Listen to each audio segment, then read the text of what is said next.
s'agir de ma pile à lire pour le Pumpkin Autumn Challenge organisé par Gimose, dont je vous mettrai le lien de sa chaîne en barre d'infos comme d'habitude.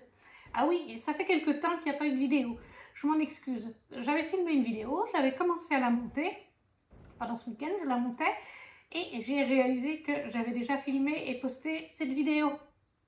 Avec la rentrée qui était le 22 août, je me suis un petit peu perdue avec mes nouveaux horaires de travail et j'ai complètement zappé que je vous avais déjà fait cette vidéo qui était le bilan du Disney Book Challenge 2022 organisé par les lectures sucrées. Donc voilà, j'étais contente. J'étais à la moitié du montage et je me rends compte que j'ai déjà filmé cette vidéo, elle est déjà sur la chaîne. Très intelligent. Donc le Pumpkin Autumn Challenge, qu'est-ce que c'est? C'est un challenge. Vous me connaissez, j'adore faire des challenges et j'adore faire des piles à lire. J'adore me challenger, tout simplement. J'essaie toujours de respecter mes pales, ou à peu près. Le Pumpkin Autumn Challenge a lieu depuis 6 ans. Je crois que c'est sa 6e édition. La 2e fois que j'y participe. Mais à l'époque, je n'avais pas encore ma chaîne YouTube. Et il aura lieu cette année du 4 septembre. Donc, il a déjà commencé jusqu'au 4 décembre. C'est un challenge automnal. Donc, on va y retrouver beaucoup de catégories, de menus et de sous-catégories avec des thématiques et des mots-clés autour de l'automne. Vous n'allez pas retrouver un livre sur Noël, par exemple. On ne va pas vous demander ça. Après, à vous de voir si vous voulez que ça joue toujours sur le côté automne ou si c'est pas forcé. Moi, j'ai essayé d'avoir un peu les deux. Après, je ne suis pas une grande accro aux frissons, aux livres d'horreur, aux policiers, aux thrillers, ça c'est pas mon genre. Donc ça va quand même rester toujours un petit peu dans le fantastique fantasy. Cette année, la thématique qu'elle a donnée pour ce Pumpkin Autumn Challenge est l'étrange cueillette. Et il se compose en 4 menus, avec à chaque fois 3 ou 4 sous-catégories. J'avoue que je suis assez contente de ma palle. Alors là, dans la miniature que vous avez que 8 livres, alors qu'il y a 14 livres en tout. C'est normal, c'est parce que les livres qui ne sont pas dans cette pile à lire ne sont pas encore sortis. Ils vont sortir courant septembre, octobre et début novembre. Comme le challenge dure jusqu'au 4 décembre, on a le temps. Je vous mettrai bien sûr les petites miniatures de tous ces livres. Je suis plutôt satisfaite de ma pile à lire parce que elle contient autant des gros titres à venir dans des maisons d'édition qu'on commence à bien connaître ou qui sont déjà très connues depuis de nombreuses années. Et il y a aussi des maisons d'édition un peu plus discrètes qui commencent à se faire une petite place, mais qui sont encore petites. Et j'aime bien pouvoir les promouvoir.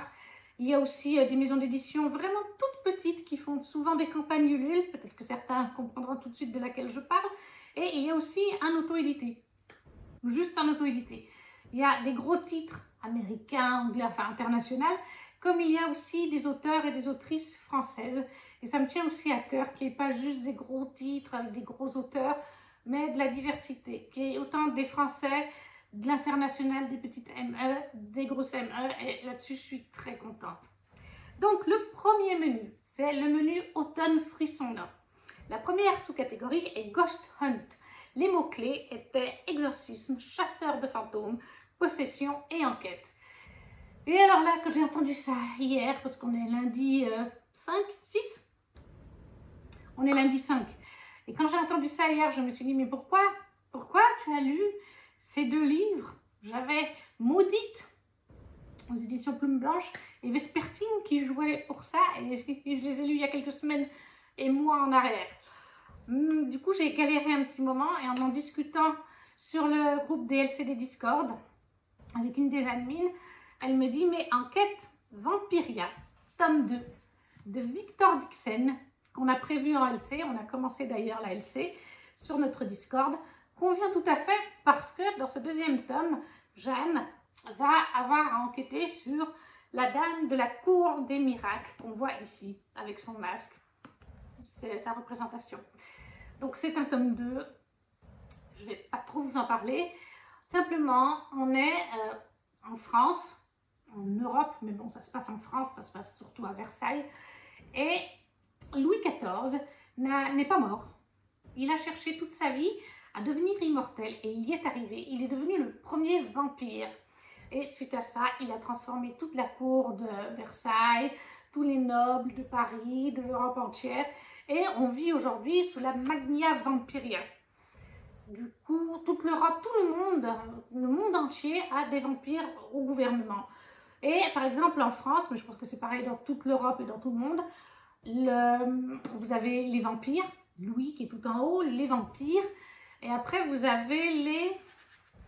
Je ne sais jamais comment on les appelle. Je vais vous dire ça. Vous avez au niveau des mortels, la basse noblesse, qui sont les hauts béraux, mais c'est quand même des nobles. Mais ils sont humains. Et vous avez la faculté hématique, qui sont les docteurs. Eux aussi sont humains, mais ils sont à un grade supérieur. Et vous avez nous, tout en bas, le carreta, les roturiers, qui sont parqués dans leur village. On n'a pas le droit de s'éloigner, me semble-t-il, à plus d'une lieue du clocher de son village ou de sa ville. On n'a pas le droit, il y a un couvre-feu, on n'a pas le droit de sortir au-delà du couvre-feu. Si on fait ces deux choses, on est condamné à mort. Et chaque mois, on nous prévèle du sang. C'est l'impôt. Voilà, c'est pas de l'argent, l'impôt, c'est du sang. Tous les roturiers doivent donner chaque mois un litre ou deux, je sais plus, de leur sang pour nourrir leur chef, la noblesse vampirique. J'aime énormément ce concept et d'ailleurs on est à peu près dans nos années, hein, on est en 2014, 2016, quelque chose comme ça, 2900, on est 299 ans après, si je me rappelle bien, dans le tome 1, c'est 299 ans après la transformation de Louis en vampire. J'ai lu le tome 1 LC déjà sur le groupe, on avait voté pour le mois passé, au mois de juillet, ou au mois d'août. Non, c'était août. Et là, on a voté pour le deuxième tome. Et ben, il va forcément très bien dans un Pumpkin Open Challenge. Si des vampires ne vont pas dans un pumpkin, rien ne va. Donc forcément, là, je l'ai mis pour enquête. Et c'est donc Vampiria, le deuxième tome de Victor Dixon chez Robert Laffont. La deuxième sous-catégorie, c'est le portrait du mal. Et alors là, il fallait avoir, il y avait plus de mots-clés, il faut avoir une couverture avec un visage. Idéalement, un visage sinistre. Et au début, j'avais mis Vampiria, et puis après, j'ai changé, ça allait mieux, comme a dit Célène. J'ai finalement mis Les Chroniques des Fleurs d'Opale de Yelena, qui est de l'auto-édité, parce qu'on a un visage, et que quand même, clairement, la petite dame, sur ce livre-là, elle est un petit peu sinistre, si je peux dire. Elle fait un petit peu peur. Enfin, moi, je la trouve captivante, mais elle fait un petit peu... elle fait bien l'ambiance vampire, je trouve. Elle a les yeux rouges, on dirait qu'elle a des larmes de sang, donc franchement, je trouve que ça correspond bien. Yelena, c'est donc l'auto-édité que j'ai sélectionné. Elle fait tout, enfin, elle fait pas tout elle-même, elle fait pas ses couvertures, mais elle démarche, elle, tout. Elle fait faire son livre de son côté, elle discute avec les illustrateurs, elle, bref, c'est de l'auto-édité. Et elle fait en général les fleurs d'opale, c'est en campagne Ulule. Moi, j'avais participé là pour le tome 4, qui est en fait le 2.2, qui était là, le dernier de la série. Et quelques mois plus tard, je me suis pris en fait toute la collection en hardback, parce qu'ils sont juste trop beaux, mais je vous les ai déjà présentés. Dans les Chroniques des fleurs d'opale, vis-à-vis du tome 1.1, parce que là c'est le 1.2, on est dans un univers de fantasy complètement inventé, dans une autre époque. Je ne sais pas vous dire si ça fait 300-400 ans en arrière à peu près chez nous, ou si c'est plus, j'arrive pas bien à juger. Mais on est dans une époque qui n'est pas moderne, et j'aime énormément parce que la plume de Yelena est adéquate, je trouve, avec l'époque de son récit. Ça, moi, je trouve que c'est une force. Ça ne plaira pas à tout le monde, mais moi, ça me plaît. Le langage qu'ils ont correspond, moi, je trouve, avec cette époque. On est en fait sur un royaume de fantasy où on a deux peuples. On a un peuple d'humains et les autres, je ne me rappelle pas s'ils ont tous des pouvoirs ou pas. Mais en tout cas, ils sont en guerre. Et pourtant, ils croyaient tous dans les mêmes dieux. Mais ces deux royaumes sont en guerre. Et Diftil vient d'un de ces deux royaumes. Elle vient de l'autre royaume, pas du celui des humains. Et elle a été séparée lors de l'attaque de son village par les humains de l'autre royaume. Elle s'est enfuie. Elle a été séparée de son frère, son petit frère. Et elle a trouvé refuge dans une église du royaume humain. Seulement, elle n'a pas été pourchassée par les humains parce qu'ils ont tout de suite vu en elle une différence vis-à-vis des gens de son royaume. Et ils ont tout de suite su qu'elle était liée aux dieux. Elle est en fait l'héritière d'une déesse. Donc ils en ont pris soin pour certaines raisons. Je ne peux pas vous dire pourquoi. Et quelques années plus tard, elle va retrouver son petit frère. Enfin, lui, il va la retrouver. Il va lui expliquer qu'elle est en danger parce que les gens de l'église, enfin le prêtre, il me semble, si je me souviens bien, j'ai lu un peu plus de 6 mois, donc il me semble que c'est le prêtre. Il est en train d'organiser avec le roi du royaume humain pour faire quelque chose d'elle qui est contre nature, qui n'est pas pour son bien à elle. Donc elle s'enfuit avec son frère, elle s'enfuit avec son ami d'enfance, un humain qui l'apprécie, et ils partent en quête dans le royaume humain, dans le royaume à eux. Ils cherchent des réponses, elle cherche à se développer en tant que descendante de déesse. Je ne veux pas trop vous en dire, mais c'est un super univers de fantasy et moi je l'aime énormément. Donc Yelena, la chronique des fleurs d'opale, le tome 1.2 en auto-édité pour le portrait du mal. La troisième sous-catégorie c'est, attention, des Sakuma Drops au milieu des lucioles. Apparemment c'est des bonbons les Sakura Drops, je ne m'y connais pas. Alors là, on avait comme mot-clé historique, drame, biographie, mémoire, frères et sœurs. J'ai un petit peu galéré un petit moment.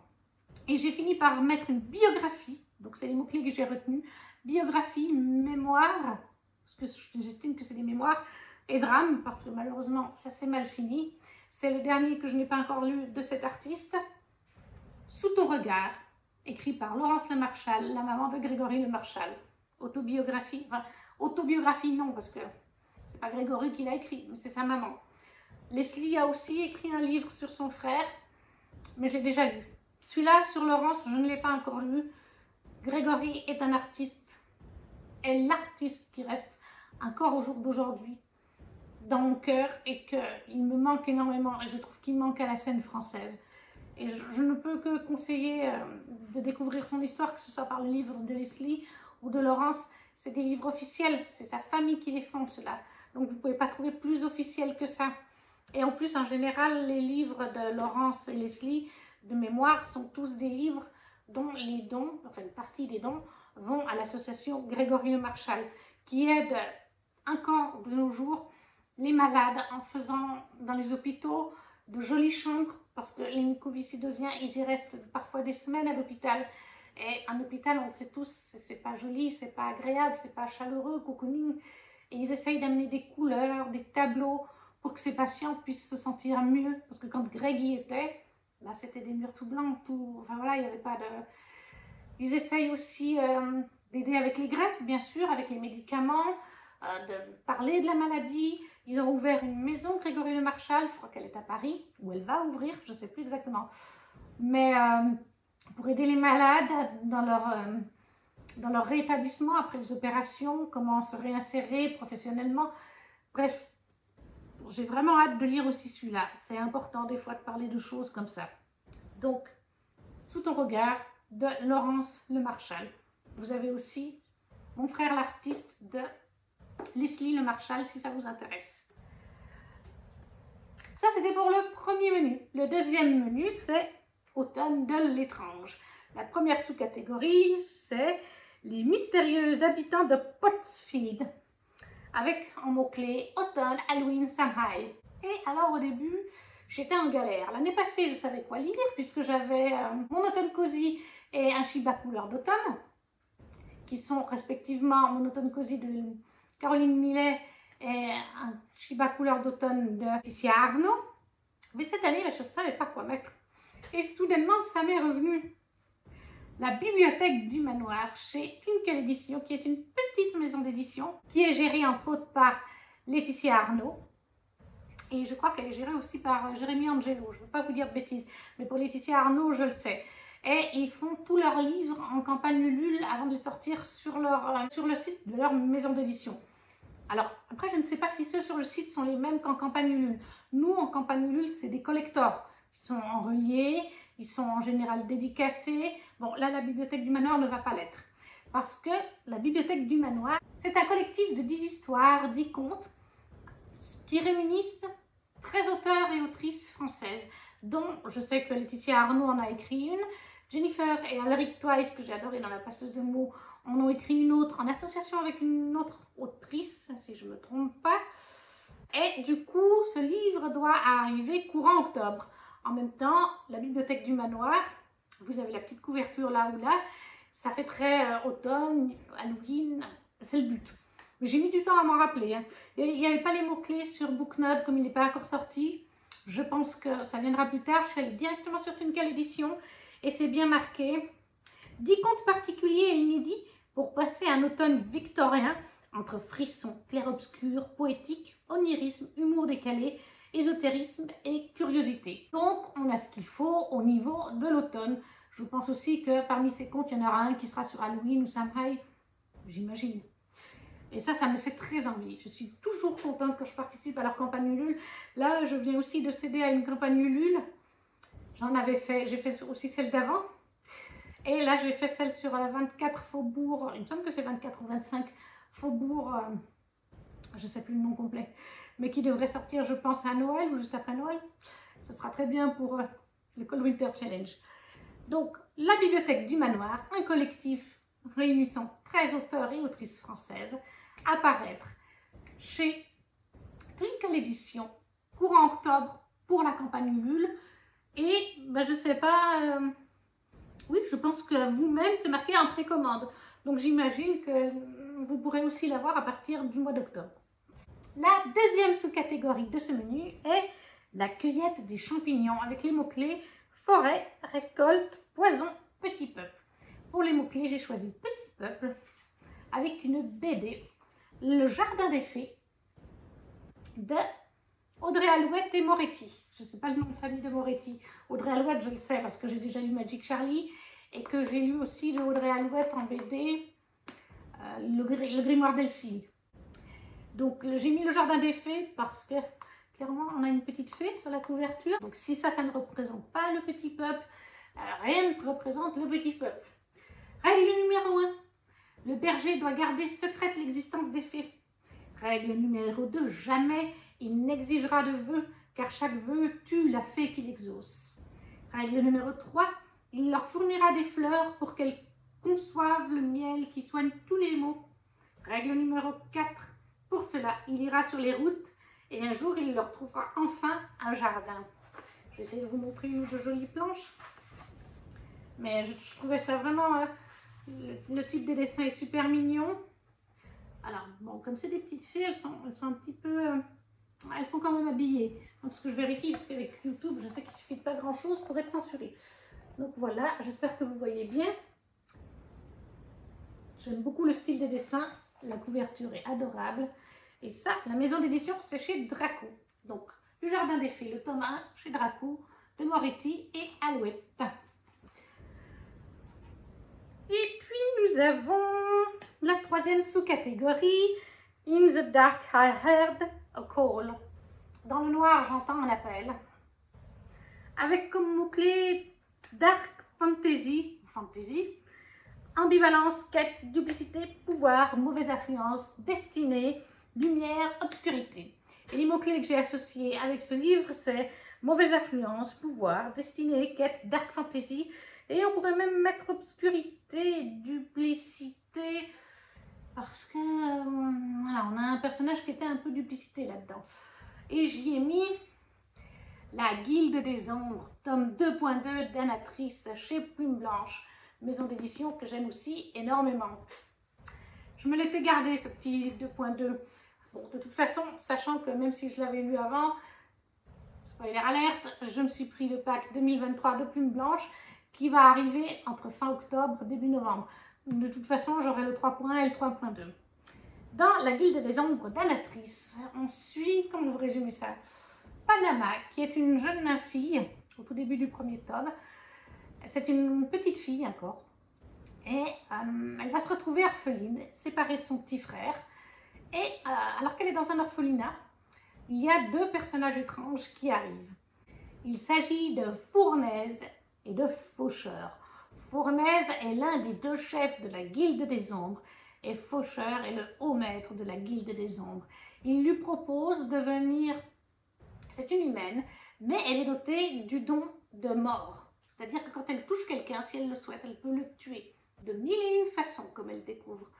Et il lui propose d'intégrer la Guilde des Ombres, qui est une guilde d'assassins. Mais ce sont en général tous des elfides, alors qu'elle, elle est humaine. Donc le premier tome, ça va être, on la suit dans cette guilde des ombres. Elle suit une formation. Pour ceux qui ont eu Nevernight, on est un petit peu dans le même genre. Voilà, le premier tome de Nevernight est un peu comme ce premier tome. C'est une initiation à l'assassinat. Elle apprend à faire des poisons, elle apprend à combattre et à tuer de mille et une façons, avec son don, sans son don. Et il se passe plein de choses. C'est vraiment un univers que je vous conseille. C'est de la dark fantasy. Je le signale, hein. C'est pas fantasy, c'est dark fantasy. C'est adulte. Ne mettez pas ça dans les mains d'un enfant de 14 ans. Alors bon, vous allez me dire, à 14 ans maintenant, les gamins, ils connaissent tout. C'est pas faux, mais quand même, c'est de la fantasy adulte, c'est de la dark fantasy. Il y a de la violence, il y a du sexe dans le tome 1.2, beaucoup. Le consentement est des fois limite. Violence, je dis, du sang, des meurtres. Il y a beaucoup de choses. Mais c'est un univers qui est développé au possible. Moi, je ne connaissais, j'en ai entendu beaucoup de bien par des bookstagrammeuses ou booktubeuses, 2 ou 3, et il a que des bonnes notes. J'avais très envie de me le lire. Et c'est mon amie Virginie qui m'a convaincue de notre groupe de discussion WhatsApp, parce que c'est une grande fan de cette saga. Elle en parlait avec tellement d'amour, et je la comprends, parce que maintenant j'en parle avec autant d'entrain. C'est tellement bien construit. Les personnages sont ni blancs ni noirs, ils sont gris, parfois noirs, parfois blancs. Il y a un personnage, mais j'ai jamais vu un personnage aussi... comment vous dire? On aime le détester en fait, et moi c'est mon personnage favori. Je dois être un petit peu masochiste sur les bords, voilà, parce que tout le monde aime un autre personnage, et moi j'aime lui. Voilà. Clairement, ce personnage n'aura pas de rédemption non plus, j'y crois pas, mais... Voilà, j'aime ce personnage, je suis maso, je dois avoir un problème, mais cet univers est tellement bien construit, il y a tellement de choses. Là, vous voyez, il y a un dragon, vous avez des elfes, vous avez des elfides, vous avez des humains, vous avez des dragons, vous avez des dieux et des déesses, à un moment donné, vous avez même des espèces de fées, vous avez plein de créatures magiques. J'ai comparé, moi, ce livre, cette saga, je la compare un petit peu à un Seigneur des Anneaux. Voilà, je compare vraiment le niveau à ça, parce que c'est tellement bien construit. Et Virginie me disait, et j'ai en effet entendu une interview de l'autrice, enfin une interview, elle a fait un live sur Instagram il y a quelques semaines. Je crois que ça fait 10 ou 12 ans qu'elle travaille sur ce livre. Elle avait publié avant sur Wattpad, et après elle a repris la base quand elle a été publiée chez Plume Blanche. Mais ça se sent. Ça se sent que ça fait plus de 10 ans en tout cas, que cet univers est travaillé, que ces personnages sont approfondis. Il y a une profondeur dans l'histoire, il y a une profondeur dans les personnages. Bref, le world building est très intéressant. Moi, je vous le conseille vivement. Et qui plus est, même pour les garçons, ça ira très bien. Parce que les romances, c'est pas un truc hyper central. C'est un tout petit peu, c'est léger. Parce que des fois, les hommes, ils sont un peu réticents en se disant, oui, mais il va y avoir trop de romances, moi, c'est pas mon truc. C'est pas le cas là. La romance, c'est vraiment comme ça, quoi. La Guilde des Ombres Damnatrices, aux éditions Plume Blanche, le 2.1, pardon. Je commence à me mélanger avec les 1.2, 2.2. Après, 4e sous-catégorie de ce menu, soit vent, rêve, cendre et néant, soit nuit, noir âme et souhait. Et là, les mots-clés, c'était conte, gothique, macabre, sorcière, sauvetage et disparition. Le mot-clé que j'ai retenu, c'est sorcière. Et j'y ai mis Serpentine Dove, le tome 2 de Shelby Maori, qui va paraître chez De Saxus, que j'ai précommandé en relié. Oui, les 2 maisons d'édition que vous aurez le plus dans cette vidéo, De Saxus et Plume Blanche. C'est pas sponsorisé, hein, c'est juste que on sent que c'est les 2 maisons d'édition que je préfère, je pense. Donc dans Serpentine Dove, le tome 2, je ne sais pas exactement ce qui va s'y passer, et j'ai pas envie de trop vous en dire, on va reparler du tome 1. On suit une sorcière qui se cache de son clan depuis plusieurs années. Elle n'utilise plus ses pouvoirs. On est dans un univers de fantasy complètement inventé, mais qui s'inspire de la France. Dans le sens où les noms de certains personnages sont très français, les noms des lieux aussi, et il paraît qu'en VO c'est le cas. Alors je trouve qu'en français, malheureusement, De Saxus aurait peut-être dû les mettre en souligné, pas en souligné, en italique ou quelque chose comme ça pour signaler qu'en VO ces mots sont vraiment en français. Parce que je ne sais plus, je crois que c'est les pépites de Gladys qui avait dit que c'est dommage parce qu'on a cette dimension de langue française en VO et en français, on n'a pas. Et c'est dommage, parce que c'est clairement inspiré d'une France fictive. C'est un royaume inventé, mais voilà, le français, il y est présent. Et cette sorcière donc se cache depuis plusieurs années de son clan. Elle n'utilise plus du tout ses pouvoirs, donc on ne peut pas la détecter. Elle est avec sa copine, une autre sorcière, qui elle-même se cache un petit peu. En face de ça, vous avez les chasseurs de sorcières, qui sont formés par l'église, bien sûr, et l'archevêque. Et notre sorcière va rencontrer Lou, elle va rencontrer Raid, un chasseur de sorcières.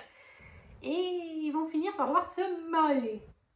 Mais ils ne le veulent pas, hein. L'un et l'autre ne le veulent pas, mais ils n'ont pas le choix. Quelqu'un va leur imposer ce mariage parce qu'il va se produire un événement entre les deux, un événement public. Et s'il n'y a pas ce mariage, suite à cet événement, ça va faire jaser. Ça va faire jaser vis-à-vis des chasseurs. Mais voilà. Donc ils se retrouvent obligés de se marier. Et finalement, elle, ça l'arrange puisqu'elle se cache d'un couvent de sorcières. Quoi de mieux que de se marier avec un chasseur de sorcières quand on se cache d'un couvent de sorcières. Voilà, moi j'ai adoré ce premier tome, c'était un Enemies to Lovers, vous avez bien compris, puisqu'ils ne peuvent pas se voir en peinture. Est-ce qu'ils commencent à s'apprécier dans le premier tome? Ça, je ne vous le dirai pas. Et c'était donc pour la catégorie soit vent, cendre, néant, soit nuit, noir âme et souhait. Chez De Saxus, Serpentine Dove, le tome 2 de Shelby Maori, Blood and Honey. Ensuite, on passe au menu automne douceur de vivre, avec la première sous-catégorie qui est « Deux citrouilles en valent mieux qu'une ». Et là, elle nous a pas mis de mots-clés. C'est lire, dans l'idéal, c'est lire une duologie, ou commencer une duologie ou en finir une. Mais dans l'idéal, c'est lire une duologie. Et là, j'ai trouvé ce qu'il fallait. Je pense que ça va bien aussi pour la saison. La promotion Plume Blanche continue, puisque j'ai mis Alunia, les 2 tomes. Là, je vous présente que le tome 1, parce que le tome 2, il est tout en haut de ma pile à lire. Donc, un peu trop loin pour l'attraper. Mais la duologie d'Alunia, de Tiff, toujours chez Plume Blanche, comme je viens de vous dire. Je ne me rappelle plus exactement, voyons voir. Enfermée dans une vie vide de sens, Léa cherche encore sa voie. Une chose est sûre, elle n'aurait jamais songé à mourir foudroyée. Sauf que voilà, elle est bel et bien morte. À moins que ce ne soit un peu plus compliqué. Nouveau départ, tout se bouscule, traquée et embarquée par un groupe de rebelles. Elle n'a d'autre choix que de se joindre à eux et de prêter allégeance à leur énigmatique leader Zam. Bienvenue sur Alunia, où magie ancestrale et nouvelles technologies se côtoient intimement et où les âmes tendent à receler de mystérieux pouvoirs qui, mal utilisés, engendrent de terribles conséquences. Moi, il me fait envie depuis sa sortie, le premier tome. Et là, j'ai eu les 2 tomes dans une box littéraire, la box en rose. Donc voilà, je vais me faire cette duologie au complet pendant ce challenge. Alunia, tome 1 et 2 de Tiff aux éditions Plume Blanche. La deuxième sous-catégorie, c'est la maison Slangsters. Je ne sais pas si je prononce bien. Les mots-clés, c'était humour, livre audio et podcast. Livre audio, ça m'arrive d'en lire un petit peu au travail, quand je cuisine, des choses comme ça, parce que je suis nounou, mais pas tant que ça. J'ai hésité, parce que c'est vrai que j'ai entendu lors du live de Guimauze, elle conseillait Sandman, Dune. J'ai hésité parce que c'est des univers qui m'intéressent, mais je pense que c'est mieux de les lire. J'ai un peu peur, étant à moitié concentrée en travail, ne pouvant lire que 30 minutes ici, 15 ici. J'ai un peu peur si je commence Dune dans ces conditions de me perdre. Donc j'ai plutôt joué sur le mot-clé humour, mais j'ai aussi un petit peu cherché. Puis après, il y a 2 livres qui me sont venus en tête, puis après je les ai goupillés. Et finalement, j'ai mis Les Contes de Vérania, le tome 2 de T.J. Klune, chez MXM Bookmark, qui est Les Dragons de la Destinée. MXM Bookmark, ça veut aussi dire que c'est du MM, relation entre hommes. C'est un tome 2, donc je ne vais pas vous résumer le tome 2. Ce que je peux vous dire, c'est que c'est complètement barré. C'est pour ça que j'ai mis dans humour, parce qu'il faut le prendre au 2e degré, voire même au 3e degré. J'avais toujours le smile avec le premier tome, j'étais toujours en train de me marrer. Pour vous résumer, on suit Sam, un jeune homme qui est en train d'apprendre la magie, avec un mentor qui est magicien, et son mentor, c'est le magicien du roi. Sam est son apprenti, parce qu'il va devenir le magicien du prince. Mais Sam, depuis qu'il a été pris sous son aile par le magicien, est amoureux du garde en chef. Il me semble que c'est le garde royal. Il me semble que c'est le garde en chef, qui est Ryan. mais il n'ose pas le lui dire. Sam est accompagné de, je ne sais plus, je crois que ça doit être un troll, et de Gary. Gary est une licorne gay qui fait des cacas multicouleurs, il me semble. En tout cas, elle est gay. Gary, la licorne gay. À un moment donné, Gary est en couple avec un dragon dans le premier tome, lui aussi un dragon, pas une dragonne. Bref, vous avez capté, on est dans un truc, voilà, une licorne gay qui fait des cacas multicouleurs, qui parle, un troll, enfin il me semble que c'est un troll, hein, je me trompe. Bref, ils forment un trio, Gary, le troll et Sam, assez loufoque. C'est vraiment un truc à prendre au second degré, c'est barré, c'est loufoque, c'est drôle. Après, ça ne veut pas dire qu'il n'y a pas des messages dedans. Attention, c'est pas ce que je dis. Et il y a aussi une intrigue. Voilà, le premier tome m'a surpris sur certains points. Je m'y attendais pas. Mais c'est vraiment addictif. TJ Klune, moi j'adore sa plume. Le tome 2 des Contes de Verania chez MXN Bookmark par TJ Klune. La troisième sous-catégorie, c'est « Il n'y a jamais trop d'épices dans ma pumpkin pie ». Les mots-clés étaient « Nourriture, enfance, famille, plaisir non coupable ». Transmission, oui, transmission. Et là, j'ai mis un livre que je n'ai pas non plus, qui est commandé. Et c'est aux éditions Plume Blanche, encore une fois. C'est dans le pack 2023 qui va arriver en octobre, début novembre. Et c'est Poulinette, faux et paillettes de Serenia Howell. Je l'ai mis là. Les mots-clés, quand je regarde ce booknote, c'est fantastique, humour noir, fausseuse, jeunesse. Et c'est pour ça que je l'ai mis, parce que jeunesse, enfance, et peut-être le mot-clé famille aussi peut peut-être correspondre. Voilà ce qu'on nous dit. Pauline a 6 ans. Pauline est une grande fille. Désormais, elle a le droit de remplir des contrats toute seule et en plus, elle a une faux. Une faux comme papa et maman. Oui, donc il y a quand même une histoire de famille. Seulement, dans ce monde d'adultes qui disent et font n'importe quoi, ce n'est pas toujours facile. Par chance, la plus mignonne de l'ordre des faucheurs, c'est elle. Attention, messieurs, dames, Pauline arrive, vous n'êtes pas prêts. Ange de la mort ou déesse de la catastrophe. Donc clairement, on est sur une petite fille de 6 ans. Pour moi, ça va dans l'enfance. On nous parle de son papa et de sa maman, donc je pense que famille, oui, famille va aussi. On verra bien. C'est un titre qui m'intrigue chez Plume Blanche. Dès qu'ils l'ont publié, la couverture est très différente, comme vous pouvez le voir. Très différente de ce qu'ils font d'habitude, beaucoup plus, j'ai envie de dire, lumineuse, rigolote. Je ne sais pas comment définir ça. Mais j'ai très hâte de voir ce que ça va donner aussi. Et la dernière sous-catégorie de ce menu, chante-moi une chanson, Sassenrach. Je ne sais pas du tout ce que c'est. Et on avait les catégories mythes, légendes, voyage dans le temps, magie, dépaysement. Alors moi, clairement, j'ai mis ce livre pour magie, même si je pense qu'il peut correspondre à mythes et légendes, puisqu'on parle de vampires, et ce sont des mythes et des légendes, les vampires.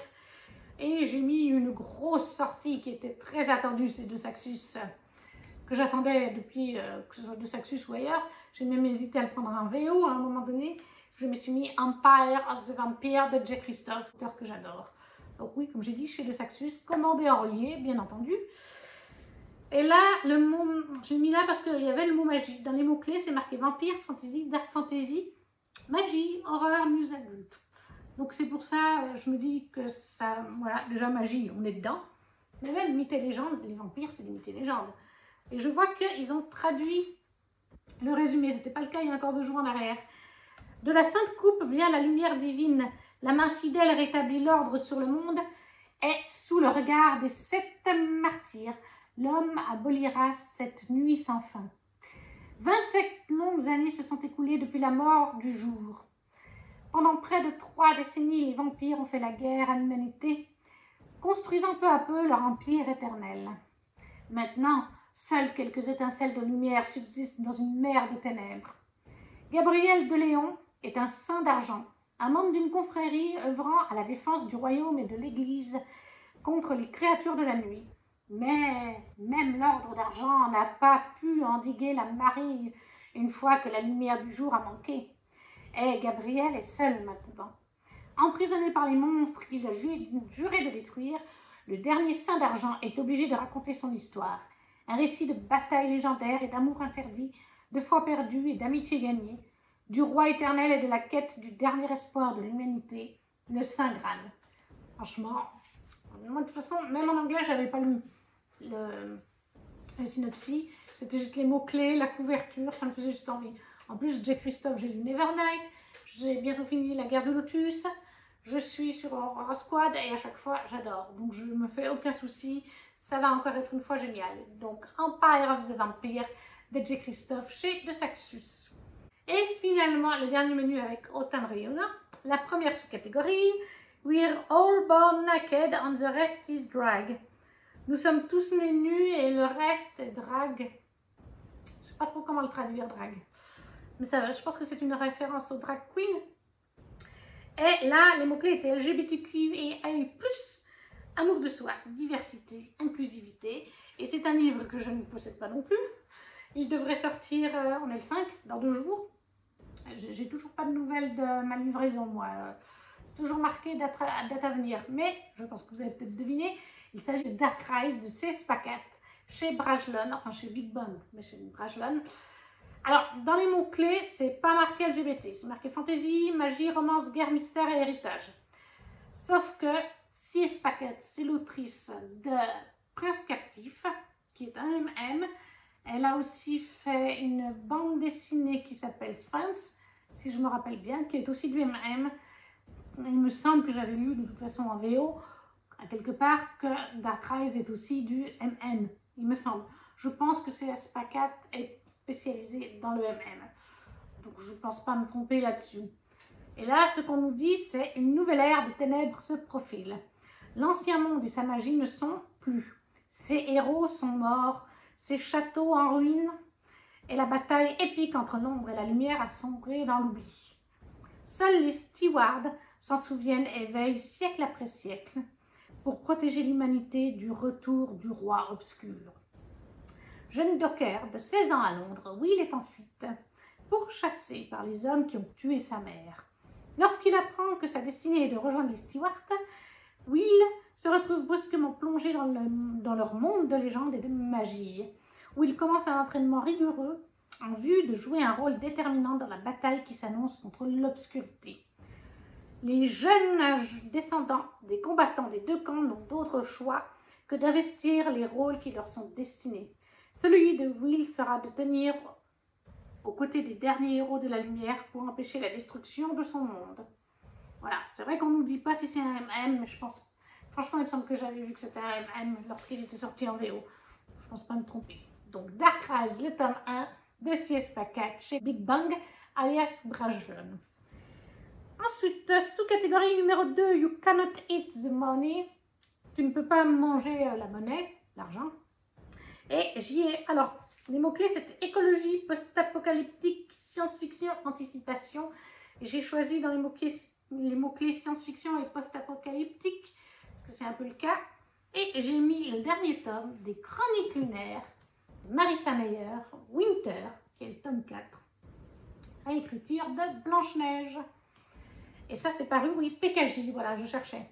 Dans les Chroniques lunaires, je ne peux pas vous résumer, c'est le 4e tome. Je peux vous dire qu'on est sur des réécritures de contes. Le premier tome, c'était sur Cinder, donc Cendrillon. Le 2e tome, c'était Scarlett, qui est une réécriture du Petit Chaperon Rouge. Le tome 3, c'était Cress, réécriture de Réponse. Et Winter, ça se voit, réécriture de Blanche-Neige. On est dans un futur sur notre planète, ou ce qui y ressemble, mais dans un futur très lointain. Et notre histoire commence à New Beijing avec Cinder qui est une cyborg. C'est-à-dire qu'à la base, elle est née humaine, mais on a mis des parties d'elle parce qu'elle a eu un accident d'un véhicule futuriste quand elle était enfant et on lui a mis des parties robotiques. Elle a un pied robotique, elle a une main robotique, elle a une partie de son cerveau, une partie de son corps qui est robotique. Bref, dans ce futur, les cyborgs existent, des êtres mi-humains, mi-robots. Et Cinder va rencontrer par hasard le prince Kay, parce qu'on est à New Beijing, je crois que je vous l'ai dit. Et le prince Kay vient un jour incognito pour faire réviser, enfin guérir, réviser, réparer un robot qu'il possède et auquel il tient beaucoup. C'est ce qu'il dit à Cinder, et personne n'arrive à le réparer au palais. Donc Cinder va essayer de réparer ce robot. C'est comme ça qu'elle rencontre le prince Kay. C'est comme ça qu'ils vont un petit peu tomber amoureux, vous vous en doutez, Cendrillon, un prince. Mais en parallèle de ça, on a une menace. Car dans ce futur, la Lune est habitée par l'île lunaire. Et la Lune contient une reine, la reine lunaire, qui est Levana, voilà, la reine Levana, qui est très cruelle. Normalement, c'était pas elle qui aurait dû être la reine, mais l'héritière directe, elle l'a fait tuer quand elle était enfant. Sa nièce, je crois que c'est sa nièce, Minter, justement, est emprisonnée ou quelque chose comme ça. Bref, Levana est la grande méchante de l'histoire. Résumons ça comme ça. Et le peuple de la Terre, les différents royaumes ne veulent pas de Levana.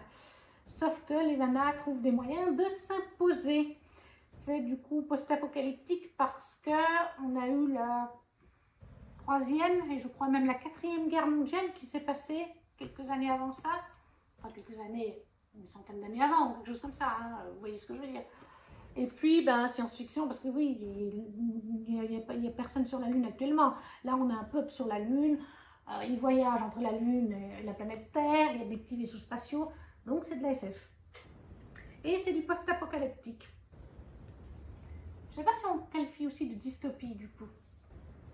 Mais voilà, moi j'adore cette saga, donc les Chroniques linéaires du Marissa Meyer chez PKJ.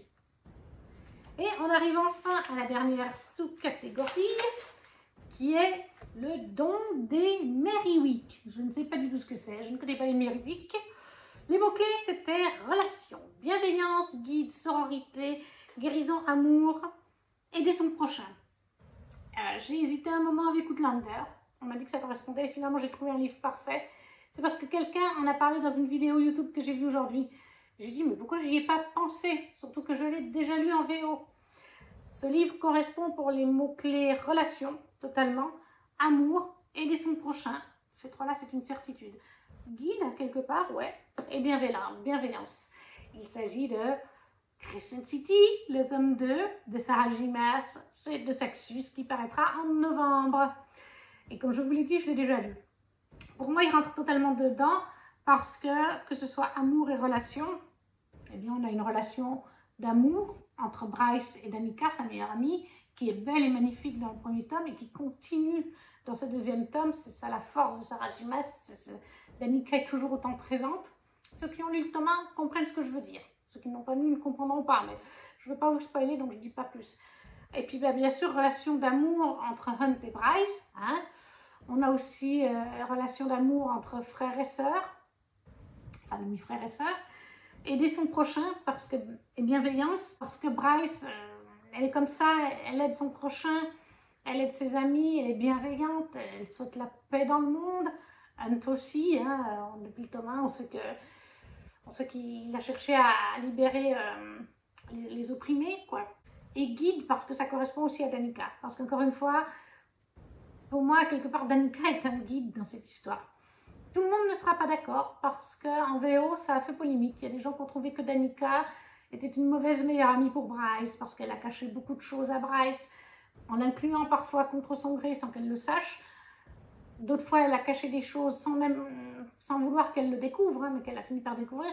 Oui, ça la met des fois en danger, et c'est contre son gré. Mais non, moi je trouve quand même que leur relation de meilleure amie, elle est magnifique. Danica a caché des choses volontairement parce que pour ne pas la mettre en danger, d'autres elle les a cachées mais en laissant des indices pour Bryce parce qu'elle savait très bien que Bryce pourrait gérer. Moi je ne trouve pas que ce soit une mauvaise meilleure amie. Je vous préviens, si vous avez lu le tome 1, que vous attendez ce tome 2, je l'ai déjà dit souvent sur la chaîne mais je vous le redis, vous n'êtes pas prêt à la fin de ce tome 2. Je crois que dans tout ce que j'ai pu lire, j'inclus même Jennifer Larmentrout, qui est la reine du cliffhanger de fou. Là, Sarah J. Maas, le cliffhanger, il est là. Je l'ai lu en mars. Hein. Je ne l'ai toujours pas digéré. J'y pense encore la nuit. Je me fais encore des théories. J'attends la suite. J'en parle encore à Amélie, mon amie littéraire. Ça nous arrive souvent d'en parler. On ne s'en est pas remise. Soit vous allez adorer, vous n'allez pas vous en remettre comme nous, soit vous allez détester. Parce qu'en VO, il y a eu les deux sons. C'est soit on a adoré, on a qualifié Sarah J. Maas de queen, de déesse, de génie, c'est notre cas. soit on a détesté ce qu'elle a fait là et ça passe pas. Voilà, mais nous, c'est passé. Pour nous, c'est notre queen suprême. Sarah J. Maas, elle est là, avec sa fin. Voilà, mais vous n'êtes pas prêts. Clairement, vous n'êtes pas prêts. Et en plus, il faut s'accrocher parce qu'à la suite de Crescent City, de sa sortie, elle a donné 2 interviews, seulement 2, parce qu'elle venait d'avoir un bébé quelques jours avant la sortie et qu'elle avait un congé maternité après.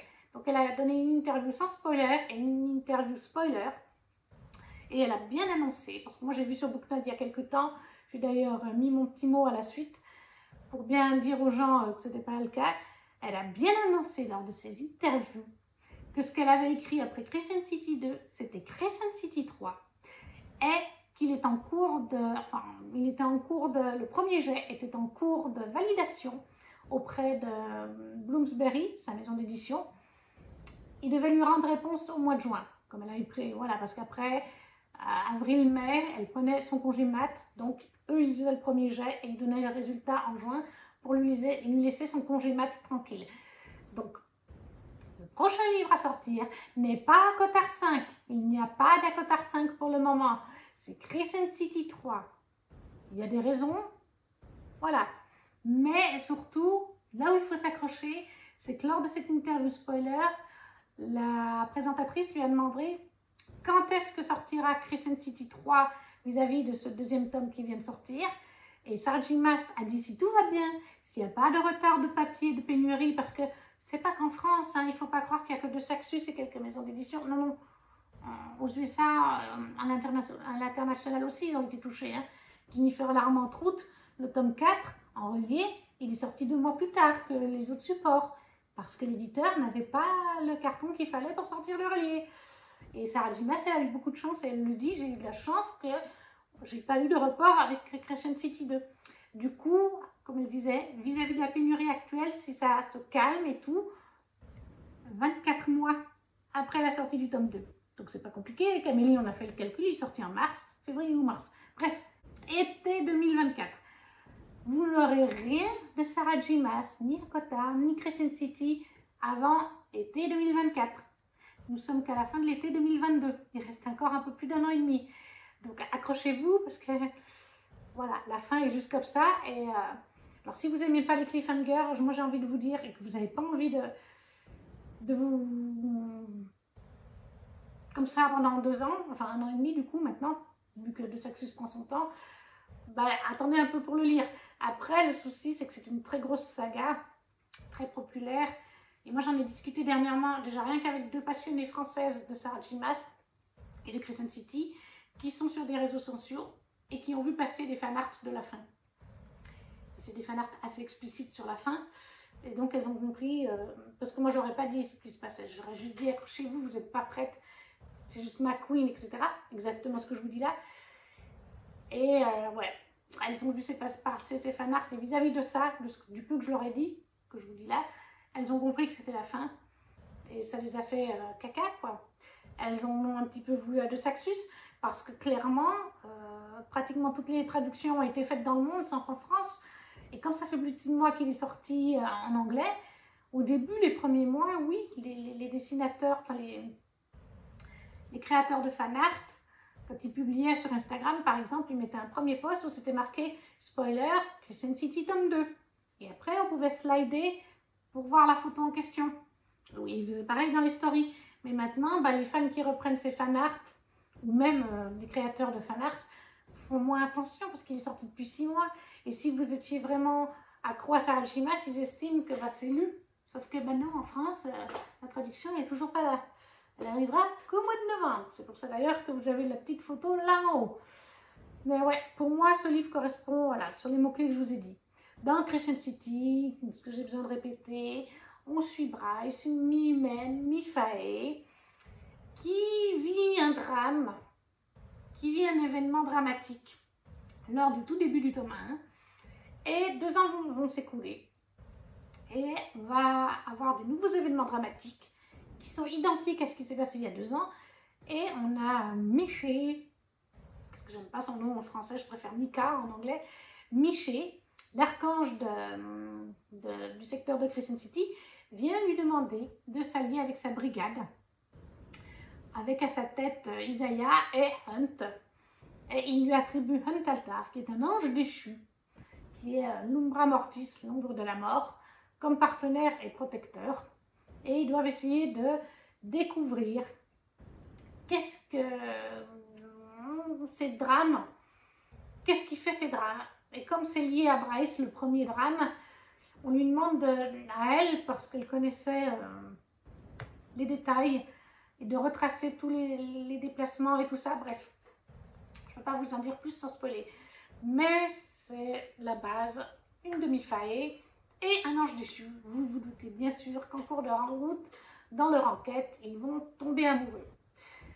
Crescent City, c'est de l'adulte aussi, hein, attention, c'est pas à mettre dans les mains des enfants.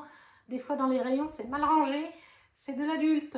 Il y a beaucoup de sexe ou de langage un peu plus vulgaire. On sent que Sarah J. Maas évolue au fil des tomes, de ses sagas et des tomes. C'est pareil dans le tome 4 d'Akota qu'elle a sorti entre Crescent City 1 et 2. Le langage et le niveau sexuel est très développé comparé à ce qu'elle faisait à ses débuts. Et voilà, cette vidéo est maintenant terminée. J'espère qu'elle vous aura plu. N'hésitez pas à me dire en commentaire si vous participez au Pumpkin Noodle Challenge, à me mettre le lien de votre vidéo, ça m'intéresse. N'hésitez pas non plus dans les commentaires à me dire si vous avez lu certains de ces livres ou s'ils vous font envie. Je pense notamment aux futures sorties. N'hésitez pas à laisser un petit pouce et n'hésitez pas non plus à vous abonner et à partager la vidéo. Ça permet toujours de se faire connaître quand on est un petit contenu. Et sur ce, on se retrouve très vite. Ciao, ciao!